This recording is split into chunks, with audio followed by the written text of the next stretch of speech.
Kung may isang sapatos na masasabi nating immortal, walang iba yun kundi yung Adidas Samba. Bago pa man nauso yung Yeezy at bago naging hype yung mga Dunks, nandyan na yung Adidas Samba.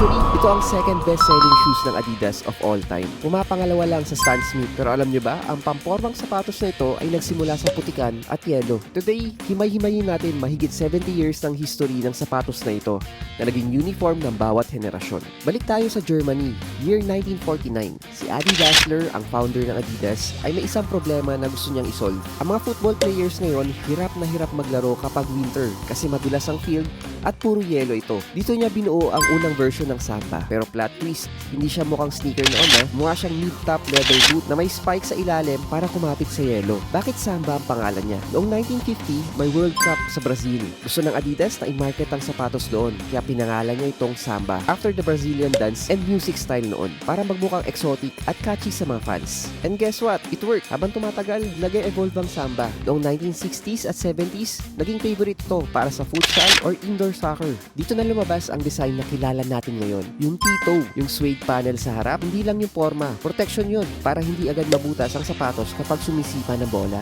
Yung gum sole, ito ang MVP feature. Ang kulay brown rubber sole ay ginawa para sa maximum grip sa wooden floors ng mga gym. Hindi ka madudulas at hindi rin ito nag-iiwan ng gasgas sa sahig. Noon, ginagamitan na ito ng super soft na leather para feel mo talaga yung bola. Pero paano ba ito naging fashion icon? Noong 1980s sa UK, sumikat ang tinatawag na terrace culture. Ang mga football fans, imbis na jersey ang sinusuot, nagsusuot sila ng designer brands at classic sneakers. At ang Samba ang naging holy grail nila. Dinala ito ng mga fans mula stadium hanggang sa mga pubs. Pagdating ng 90s, naging symbol naman ito ng Britpop era. Sinuot ito ng mga banda tulad ng Oasis at Blur. Bigla, yung sapatos na pang soccer, naging sapatos ng mga rockista at cool kids sa London. And fast forward 2020s, nakita natin ng collaboration sa mga high fashion brands like Wales Bonner. Dito na talaga sumabog ang hype. Ang Samba naging issue sa buong mundo. Alright.